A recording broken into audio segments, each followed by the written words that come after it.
कितने हैं? हाँ, हो गए, चलो शुरू कर दो फिर। Okay, ji, assalamu alaikum. We are back from the Eid vacations. Guzashta Eid Mubarak to all of you. Now we're going to continue with the embryology.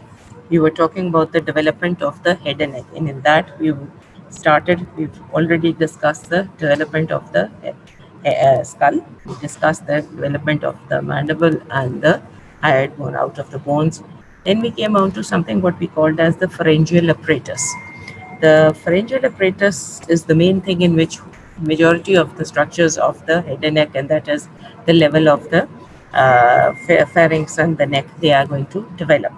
Now, first, what developed was your pharyngeal arches. They were something which was resembling that of the fish, that in which it was called as the branchial arches.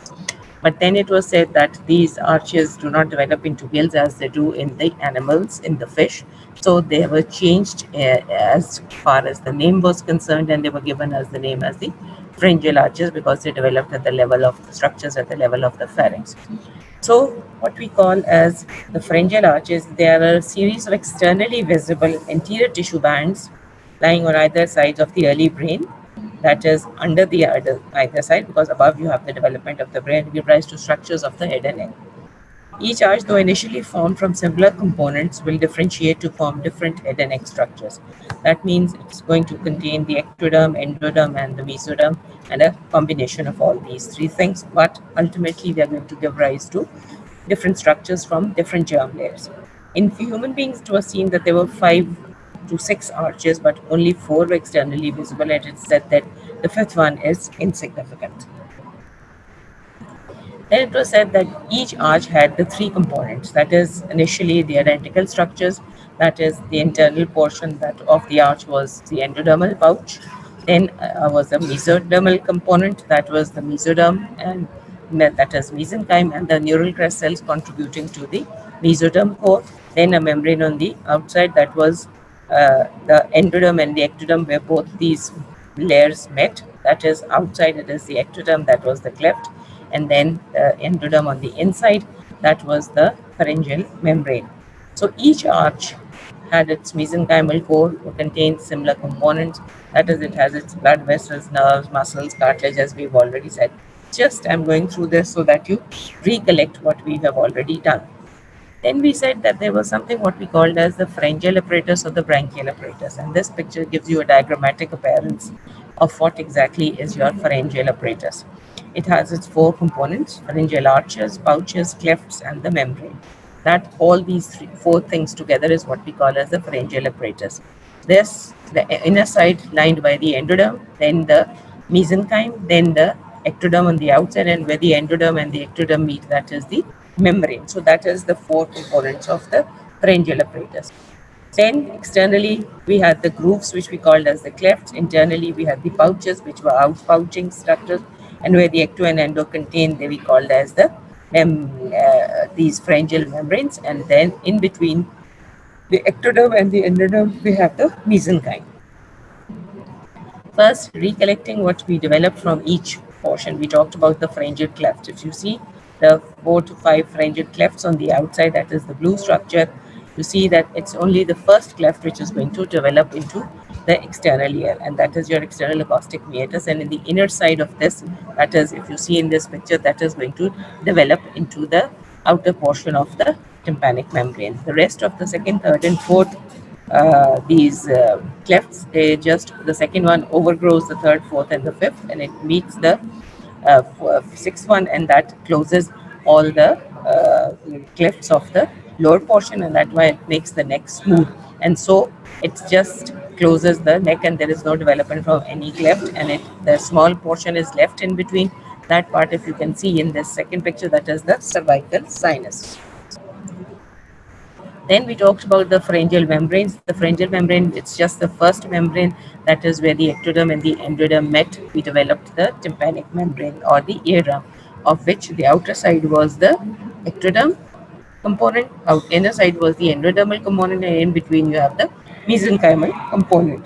But the rest, that is second, third, and fourth membranes, they all obliterated. That's the way the clefts too. Then we talked about the pharyngeal arches. We said there were 4 to 6 arches, fifth is rudimentary, and we talked about each arch developing its skeleton, developing its cartilage, muscles, and the nerves. First was having the mandibular and the maxillary process. Nerve supply was the trigeminal. It developed muscles of mastication, developed digastric, tensor tympanoid. Skeleton was all the area of your that is the mandible and the malleus and incus and the premaxilla, maxilla, zygomatic portion. So all that area and the mandible as well. So all these, as the cartilages tell you, that all is developed from them. Second was called the hyoid arch or the hyoid cartilage. This has what all is developing from it is going to be giving the name nerve, that is the facial nerve. It is developing all the facial nerve muscles, facial muscles of expression, and the bone that was the hyoid bone, part of the hyoid bone, and the stapes. Then the third one, that was the glossopharyngeal, supplied by the glossopharyngeal, giving rise to the stylopharyngeus, and the part of the greater horn and the lower portion of the body of the hyoid bone will develop from this third arch. Fourth to sixth arch, all supplied by the vagus nerve. So pharynx and larynx, all that gets its muscles which are supplied from it by the vagus, the different branches of the vagus. The laryngeal cartilages, they are going to be developed. No exactly bone is there, but all the laryngeal cartilages other than the epiglottis is going to develop from this. So this was a recollection of all we have done out of the pharyngeal apparatus. So we've talked about the pharyngeal cleft, we've talked about the pharyngeal membrane, and we've talked about the derivatives of the pharyngeal arches. Now we come on to the pharyngeal pouches. That is the inner component. That is which is the, if you see on the inner side, the yellowish portion, that is the pharyngeal pouch, and it is the lining by the endoderm. So all those, it's as it lies into the inner surface of the pharyngeal cavity, it's going to be the lining, basically developing structures which are lining on the inner side. Now, how many pouches? Cranial most part of the four. This is at the level because we're developing something which is just below the head, the brain, and then up till the neck. That is the upper part of the trachea. We're developing that portion. So that is the cranial most part of the foregut that is being developed. So that is the primitive pharynx, the lateral walls, all that is being developed from the these endoderm. These are endodermal in origin and they are paired. That means both on either side, one pouch on each side. So that is why they are paired circulation. There are 5 pairs of pouches. 4 are well defined, but the fifth again is rudimentary, the way we had these arches and all. The epithelial endodermal lining of the pouches give rise to a number of important organs, right? What are the derivatives of these pharyngeal pouches? The first pouch, if you see in this picture, as we have already said, that the first cleft on the outside, that is the ectodermal part, that gave rise to your external auditory meatus, that is the external ear. And then we said that on the inner side, on the wider portion, that gave rise to the component which contributed to the formation to the part of the eardrum. Now, if you see this, so that is something on the inner side is also going to contribute to the eardrum related with the ear part. So the from the first pouch, there is the 2 components. First part is something which is developing a stalk-like structure, and then something which is going to broaden up, and that is going to give rise to another structure. So this stalk-like diverticulum, that is going to give rise to the tubotympanic recess or the auditory tube, or what you call as the eustachian tube. So if you see in this picture, the second one, the auditory tube. So from the first pouch, it extends outwards. That is the narrow portion is going to give rise to your auditory tube. And this auditory tube, as you will study, this connects the pharynx with the nasopharynx with the ear, so that as to maintain the equilibrium. So this is going to form the portion which is what we call as the auditory tube. Then the next part is the wider portion of this first pouch. The distal portion forms a sac-like structure, which is the component of the primitive middle ear. That is the middle ear cavity, and ultimately it's going to form the tympanic cavity, what we call. So the middle ear cavity is also called as the tympanic cavity. So both these, so that means This is going to give rise to the auditory tube, to the stalk-like portion, and the wider portion is going to give rise to the primitive tympanic or the middle ear cavity. So, and the lining of these, of the tympanic cavity, tympanic membrane or the eardrum, because as we know from the outer side, it is the ectoderm which is coming in contact with the tympanic outer portion of the eardrum, that is going to be ectodermal lining. This inner portion is the endodermal lining, which is contributing to the inner part of the eardrum, and in between the two is your mesenchymal portion. So you can say that the eardrum has three components in its development: the outer portion, and naturally the nerve supply of all these three is going to be different. The external portion of the eardrum, that is going to be the ectodermal in nature. The inner portion is going to be endodermal, and in between it's going to be the mesenchymal in origin. So that is there. So now what we have reached is that the first cleft gave rise to the external auditory meatus, or what we call as the external ear, and the innermost portion of this, if you see in this blue picture, the outer portion of the eardrum, that is the inner ear part. Then from the first pouch, what we have is the part which is going to develop into the tympanic membrane, endodermal portion.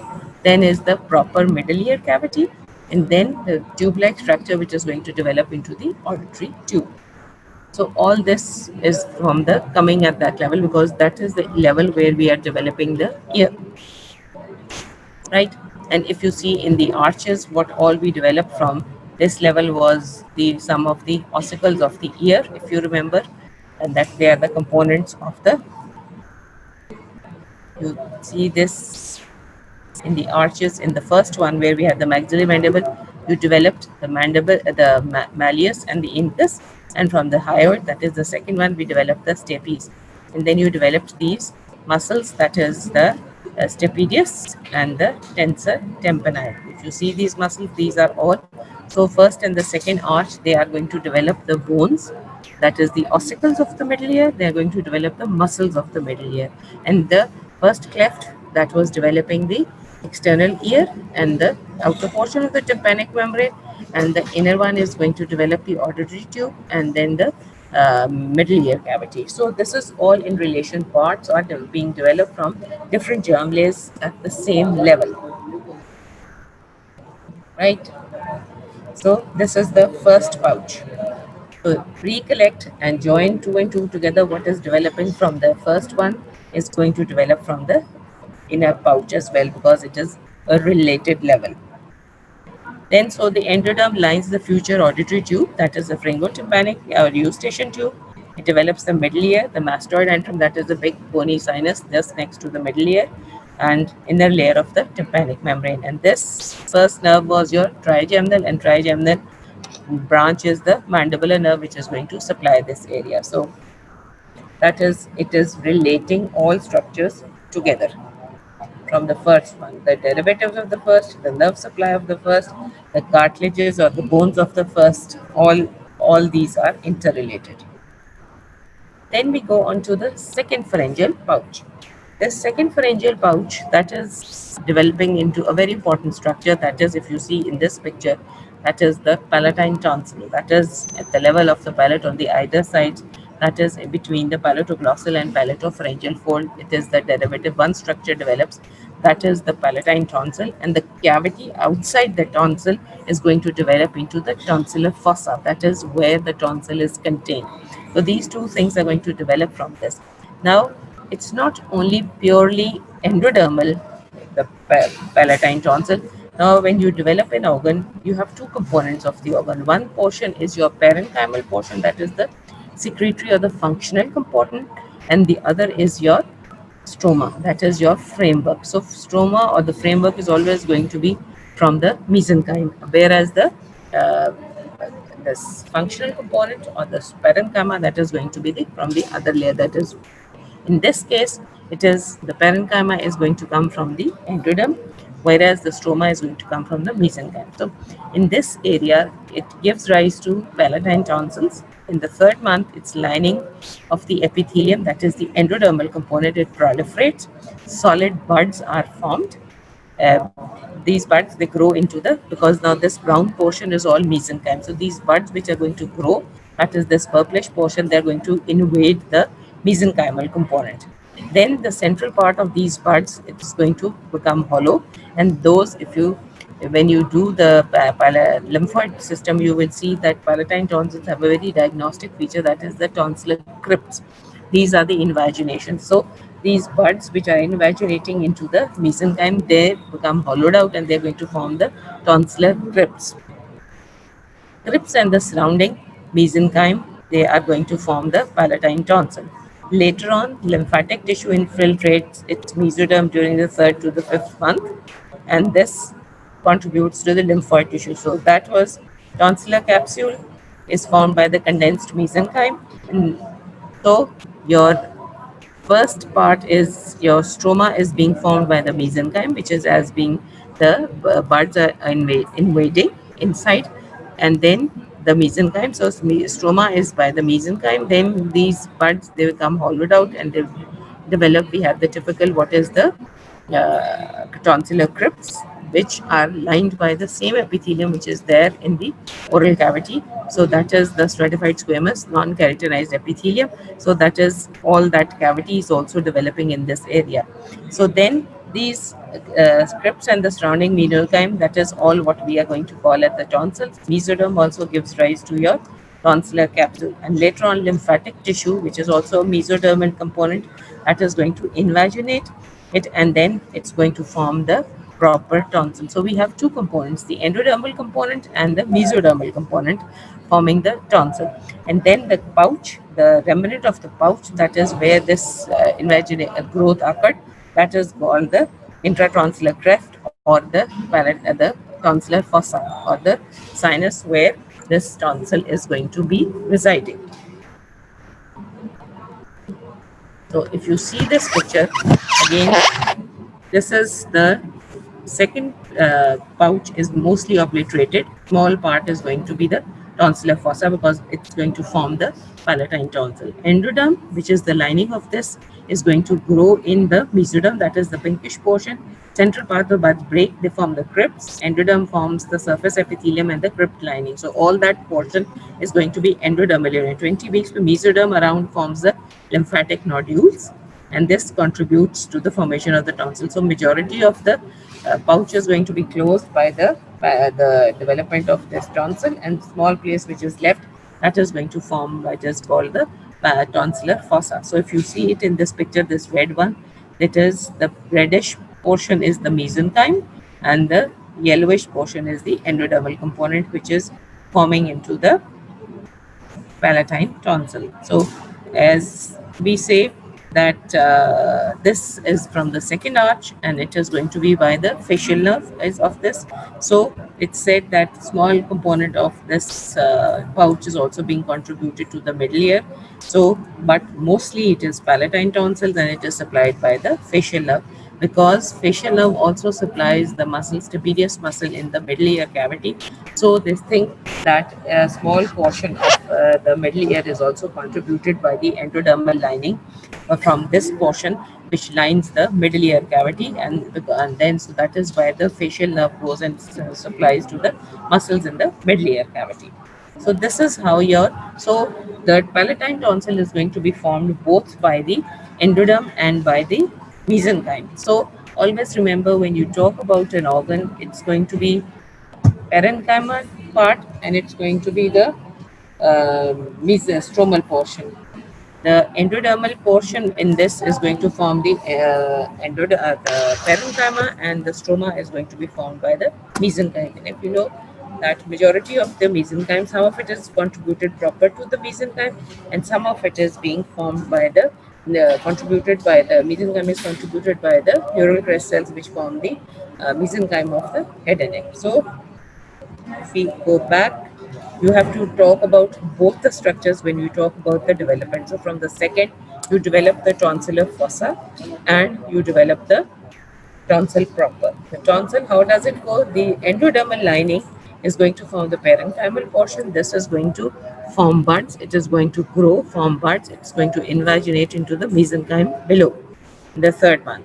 ठीक these solid tonsillar buds ultimately they are going to become hollowed out, and which are going to be the in the definitive that is the tonsillar crypts. They are going to form the tonsillar crypts, which are lined by the stratified squamous non-keratinized epithelium, which are also the lining of the oral cavity, right? Then these it's going to invaginate, and then the mesenchyme is being found by the mesoderm, which is there, and then this too the crypts and the surrounding mesoderm, and these are going to be what we call as the tonsil, and then there is lymphatic tissue formation from the mesoderm, which is going to invaginate this mesenchyme, and that is a proper palatine tonsil is going to be formed, and the capsule is covered by the organ, and this is again formed by the mesoderm. So, and the small pouch that is left, small part of the pouch that is called the intratonsillar cleft or the tonsillar fossa, which contains the tonsils. So, we have two portions,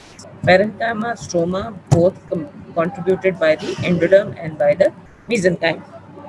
Some parts coming. So again, you see this portion is being there in the second pouch. Second pouch is the area where or the second arch was the area where you had the facial nerve. So this part is going to be supplied by the facial nerve according to its origin.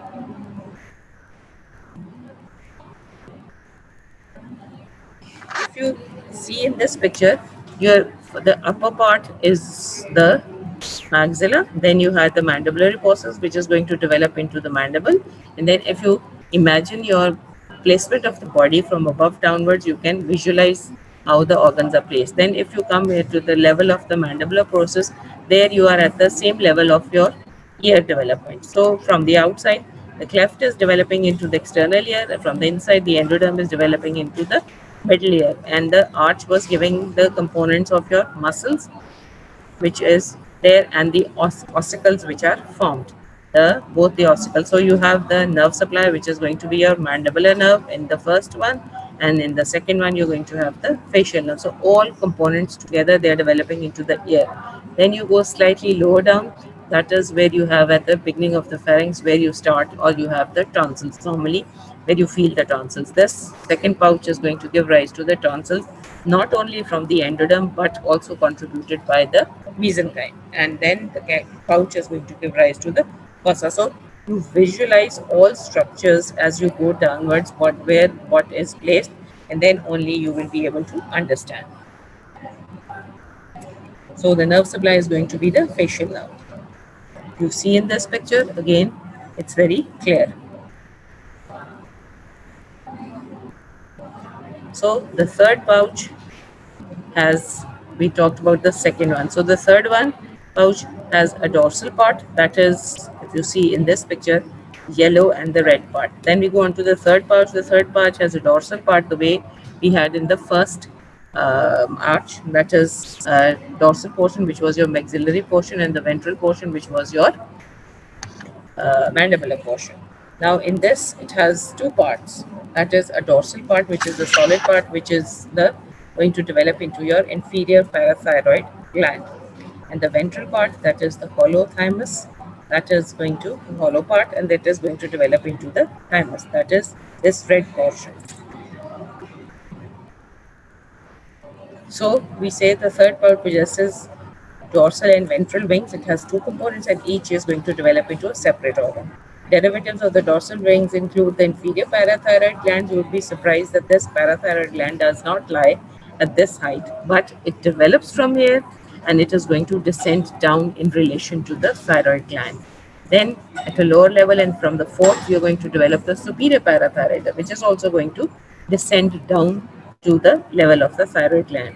The ventral wings, they fuse to form in the ventral one, they are going to fuse together two components coming from both the sides. The cytoreticus cells of the thymus is going to develop, which is then rudimentary and the adults. So in this third where the nerve was your glossopharyngeal nerve. So all this area is going to be the glossopharyngeal nerve. The components of this nerve, they are going to be the glossopharyngeal nerve. The thymus. The thymus is going to develop from the third and the ventral component. This third pharyngeal pouch, the ventral part proliferates, The cavity obliterates when the cells, that means again this is going to be your uh, parenchymal portion, that is the endodermal part. This proliferates and the cavity is occupied. If you see in this picture, the thymus portion, there you're talking about the red part. It descends the bilateral, both from ones from each side. It's going to develop bilaterally. Bilateral primordium meet the midline by there, so a bilobe structure. This is going to descend down to the superior mediastinum. Superior mediastinum is the part which is behind the sternum. Then it loses its contact because it is an organ of the superior mediastinum, so it is going to lose its contact with the pharynx. So basically, again, it is going to have its two. But when we say histogenesis, histogenesis means how the different components, that is its parenchyma and its endodermal, the stromal portions are developing. In the histogenesis, the endoderm is going to give rise to its epithelial tubes, grow again as the way we talked about in the tonsils, the solid cords, which give off small branches to the sides. These side branches, cords, they are arranged around a central portion point for the thymic corpuscles. These are some epithelial cells around which these cords are arranged, and this is what structure what we call as your thymic corpuscles, which are formed. And some cells, they retain the network-like structure from each other and form the epithelial reticulum, and this has the component. And in between, you have the mesoderm in between, forming the incomplete septa, because the thymus is famous for the term. It is incompletely divided into lobes and lobules. That means there is no distinct division of the thymus into the lobes and lobules. So this reticulum, that is from the endoderm, that is joined together, some cells spread, retain connection with each other, and they form these sorts of incomplete septa or the reticulum. And mesoderm in between forms the incomplete septa. Lymphocytes fill in the spaces. So if you see this, the thymus gland has a dual embryonic origin, that is again endoderm and mesenchyme. From the 6th week, the epithelium develops. Ventral diverticular epithelium of the third pouch. From the third pouch, extends posteriorly laterally into the mesoderm, again because we have the endoderm. Again, these are the solid tube-like structures which are being formed from the endoderm. They're going to invaginate into the mesoderm.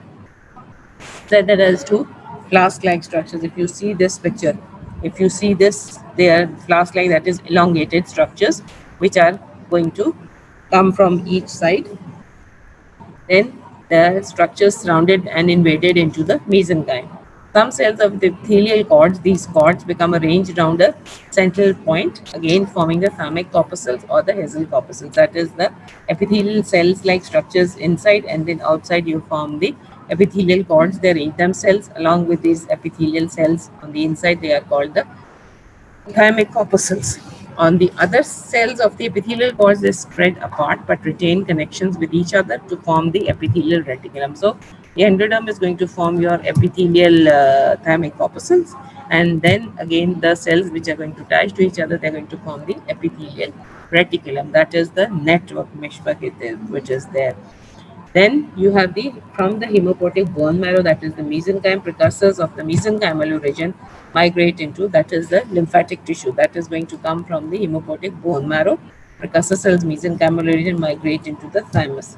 So we have three components. One is, that is, first you have the two flask-like structures, then they form the thymic corpuscles. Then you have the epithelial cords which are spread apart, but they retain connection with each other, so forming the reticulum, that is the framework. Remember one thing, that all cells have the collagen fibers which form the framework or the stroma of the cells. But in case of these endocrine glands and in case of the lymphoid organs, the stroma or the supportive framework is being formed by the reticular fibers. So this is going to be the reticulum, that is the epithelial reticulum. That is the epithelial cords, they spread apart but retain connection with each other, called the epithelial reticulum, because this is going to be the network. And then we have to have the invagination of the lymphocytic cells. These hemopoietic bone marrow, precursor cells from the mesenchymal, they migrate into the thymus.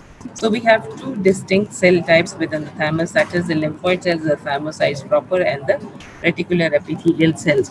These thymocytes, they are basically from the endoderm, and then the reticular epithelial cells, which are the supportive frameworks.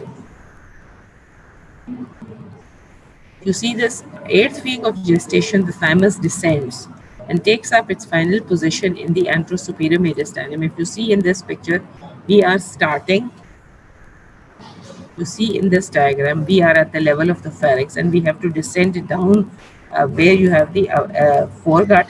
This foregut is going to extend into the upper part of the mediastinum. That is the area we are going to enter from the neck into the area behind the sternum into the thorax. That is called the mediastinum. Mediastinum is that part of the chest which is the area between the two lungs. That is called the mediastinum.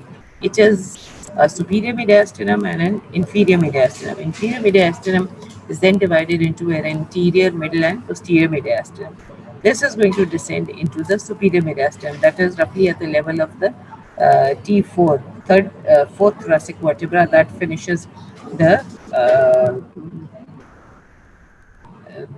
inferior mediastinum, so it's going to stay above this. So if you see, the thymus is descending from the second pouch downwards into the mediastinum, right? So it descends down and it reaches into the sternum, manubrium of the sternum, and down into the manubrium. So there the descent is from both the sides, and then these meet together and they form one solid structure, anterior superior mediastinum. It fuses with its counterpart from the opposite side.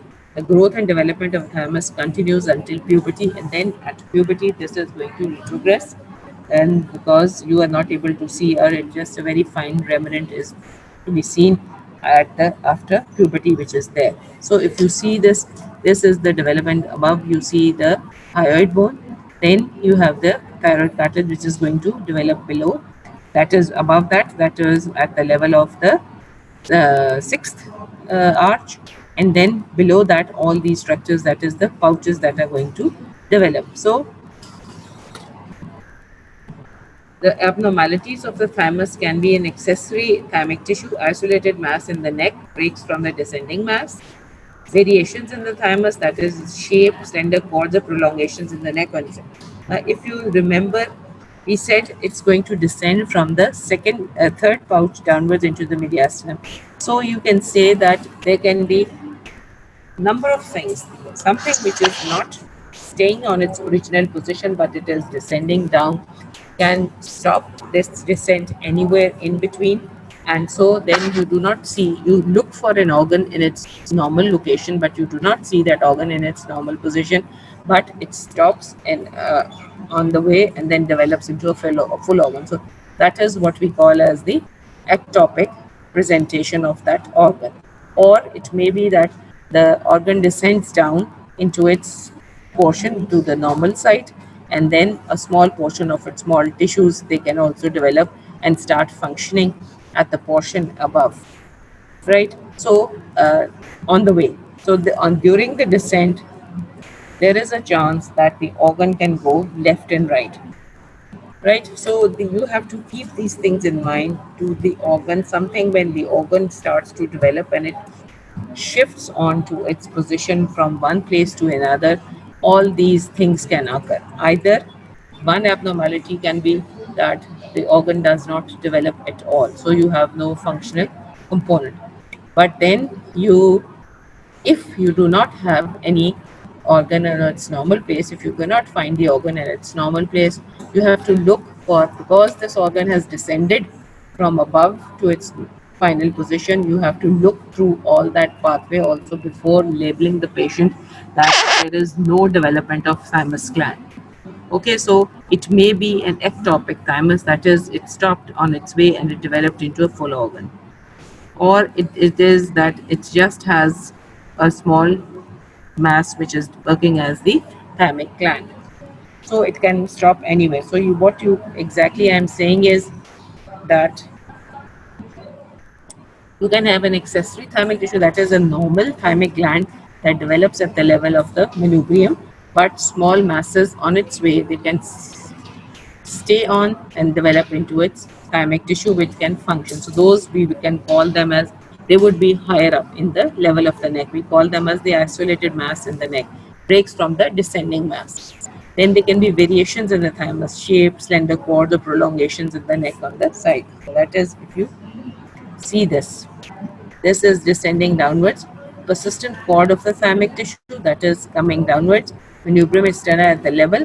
Then it is a retrosternal thyroid. So all this, you see, this thymic tissue is descending from above downwards. This dotted line is the pathway which is showing you that the thymus is developing from that side. So if a small amount of tissue is left as it is shows in the upper picture, the upper part, that is the accessory thymic tissue, that is going to again also act as the accessory portion.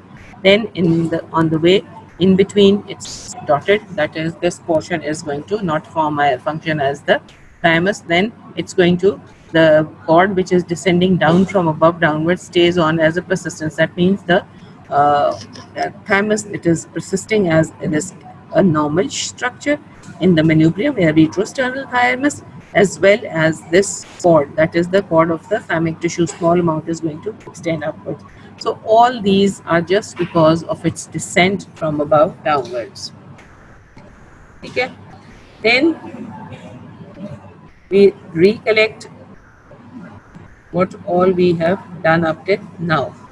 Right, so from the first pouch, we said on the outer side, we have the external ear developing. So on the inner side, we are developing the middle ear and the eustachian tube that is developing.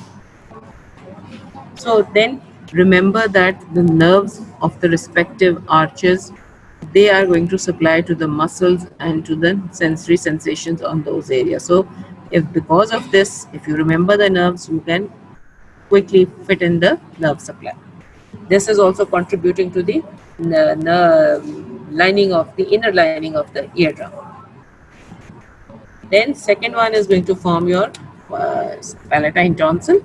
This palatine tonsil and your tonsillar fossa, that is the small space of this pouch which is going to be mostly obliterated by the forming tonsil, and then the small space that is being formed by that is giving rise to the tonsillar fossa, and that is the tonsillar cleft.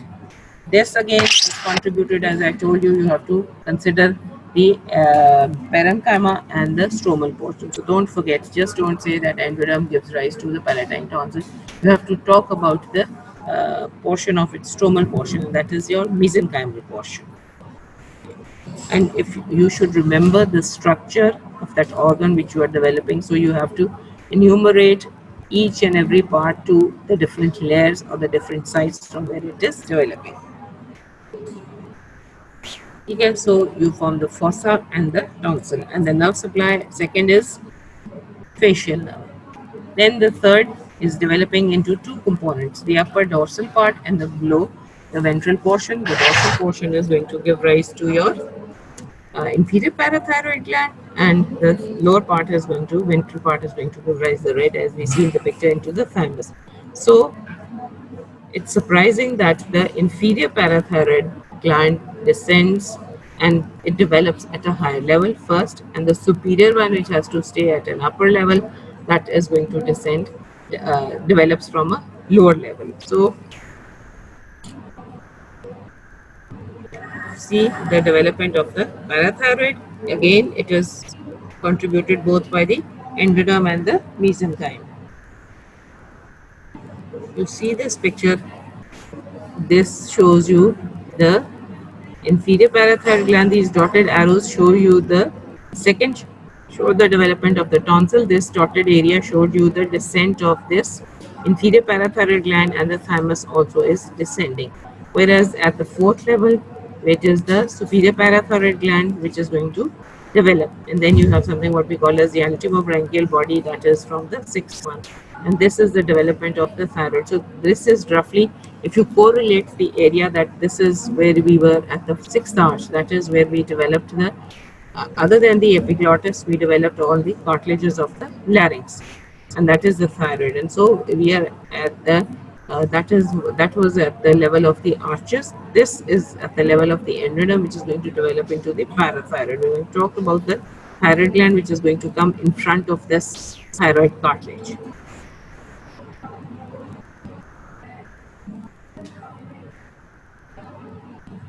Okay.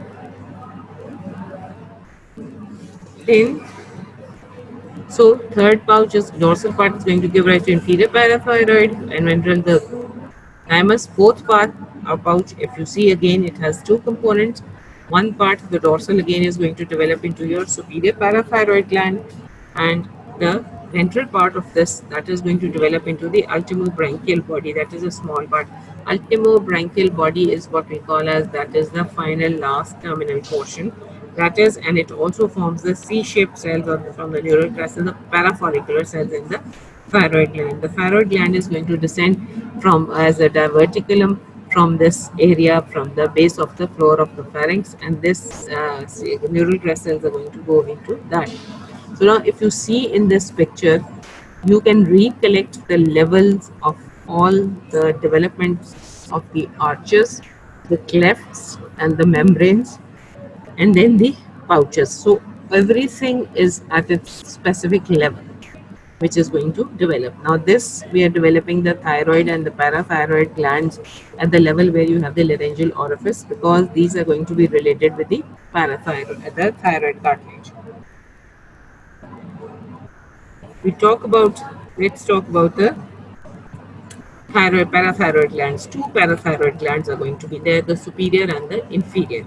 Epithelium of the dorsal part of the third gives rise to the inferior parathyroid, and fourth pouch gives rise to the superior parathyroid gland.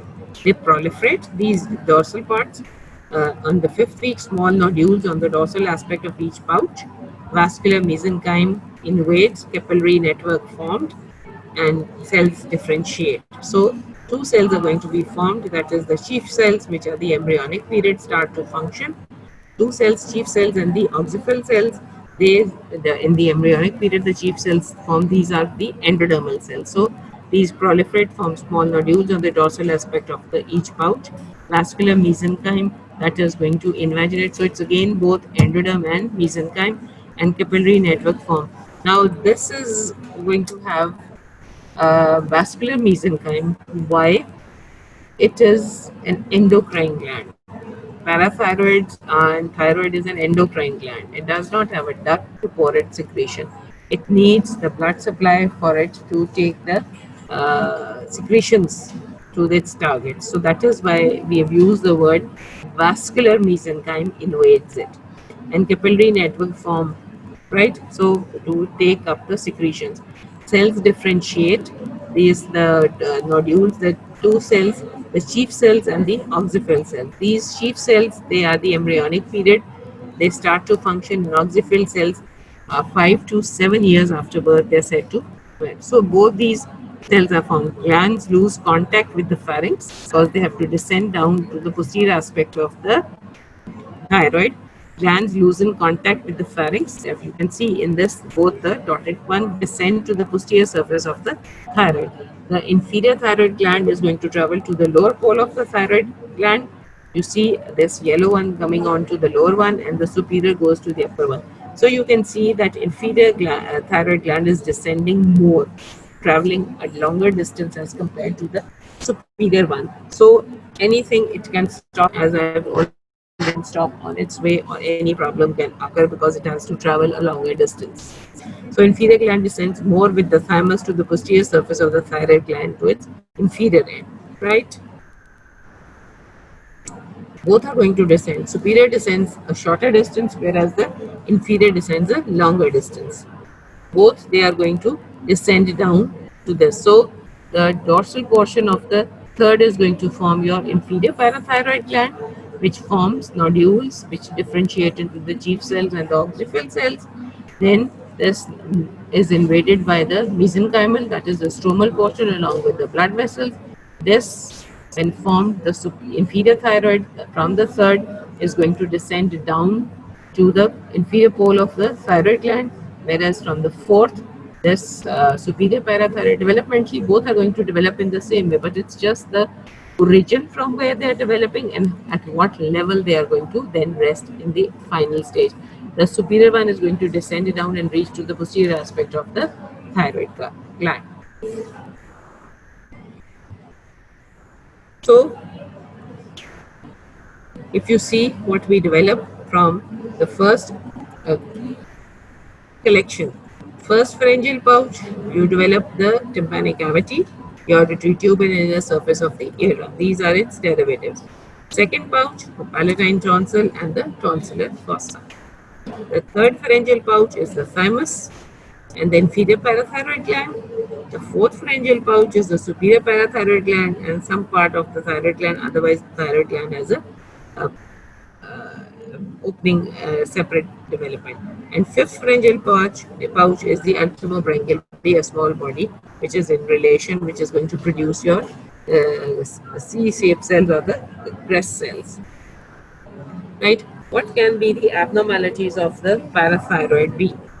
Ectopic parathyroid, that is the easiest to say because we said it is going to descend from its origin, it's going to descend to its other position. So one abnormality can be ectopic. That means it does not reach its normal position, it stops on its way and it starts to develop as a final organ.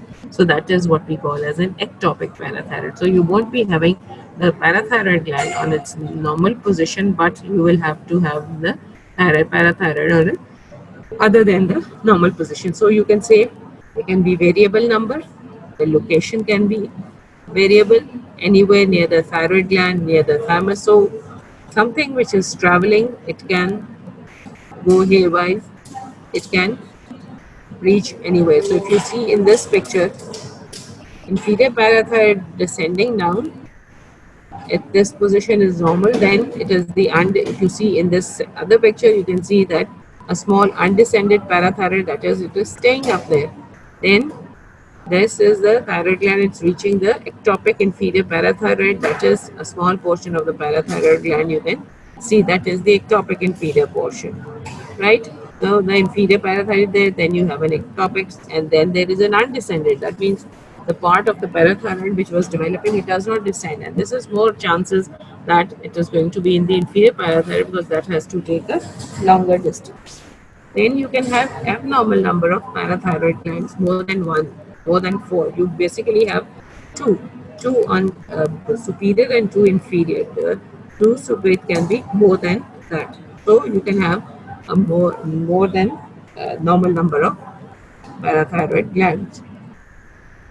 So commonest anomaly can be number can be more, shape can be more, they can be ectopic because of its descent. If it is ectopic because they are changing its position from its development, so this can lead to an ectopic organ. So if you see in this, the arrows that show you, this picture shows you an undescended parathyroid that does not descend at all. It's developing there, it stays there at the level of the third arch. So these are your derivatives of the pouches and the arches as well, and the clefts. So see the connective tissue first: maxilla, mandible, zygomatic, incus, malleus, arteries, maxillary. First cleft is external auditory meatus. Pouches is the tubotympanic middle ear and the auditory tube. Muscles are mastication, mylohyoid, all these, and the trigeminal nerve. The second is, again, as you see, these are all the clefts are closed. Your cervical sinus, it degenerates and the surface becomes smooth. Second pouch develops into the palatine tonsil. The third develops into the thymus and the inferior parathyroid. Fourth develops into the superior parathyroid, and the sixth one that gives rise to the ultimobranchial body. So this is a collective chart, and you can see that the muscles which are developing, the bones which are developing, all are in relation. Whatever is developing from the mesenchyme, the clefts, pouches, membranes, everything is in relation to each other and not haywire that the whatever muscle can develop. It's just in relation.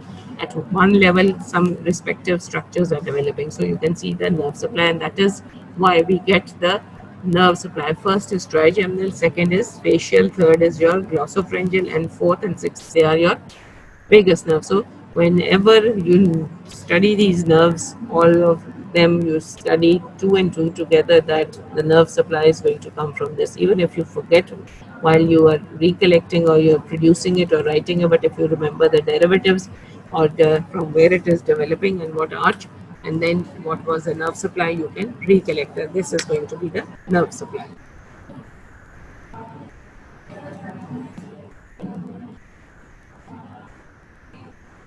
Now, what can the abnormalities be? That is congenital auricular sinuses, that is where you have the ear. They're remnants of the first pharyngeal groove. That means where the first pharyngeal groove was developing, it does not completely close. So you have an opening, and that is from the connection between from the outside to the inside. You can have a sinus that is a leading tract which can discharge. Auricular hillocks, they are ectoderm.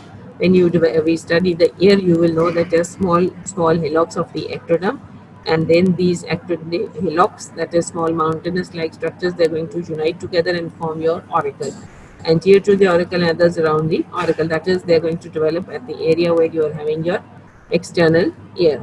Then branchial sinuses in the second group, these sinuses where you don't have the second, third, and fourth, where you are having the cervical sinus, and those sinuses that do not close properly, you can have a passage of which is going to discharge. External branchial sinuses, that is when the discharge is going to be the outside, there is a link of these sinuses to the outside, or it can be an internal branchial sinuses, which can be a discharge which is just onto the inside. That is, they have the opening just on the inner side, and this is because of the level of the development. The very important landmark is there in relation to the anterior to the sternocleidomastoid. So if you see in this second picture, the preauricular sinus, that is where you are developing your external ear.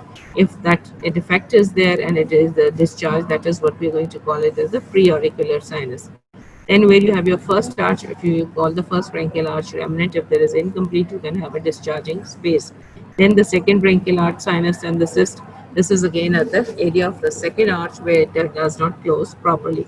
If you can see, this is just in front of your sternocleidomastoid. So they're very easy to remember or diagnose because you can link it up with your developmental area.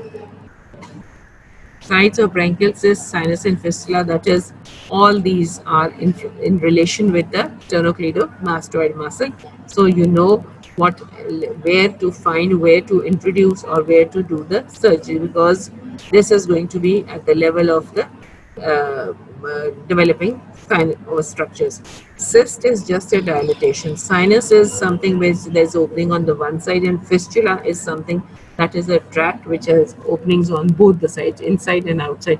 These are the commonest sites where you can have these tracts are discharging, because when the mother brings the child after birth, these can show you a discharge. That is how they are detected, and they are the uh, things. It may be one side, it can be a sinus, it may be a fistula, it may be just be a cyst.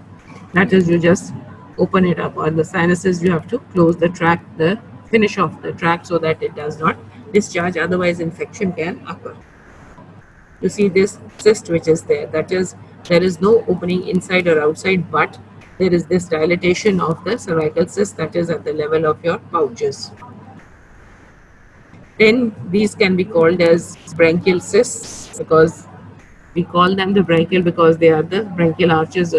They are given the name as that. Branchial fistula, it can be internal or external. Branchial vestige, that means the developing small organs or small parts of these developing sites can be left. That is called the vestigial organs. First arch syndrome is the abnormal first arch derivatives. That is, whatever is developing from the first arch, that is included in this. That means that can be a malformation.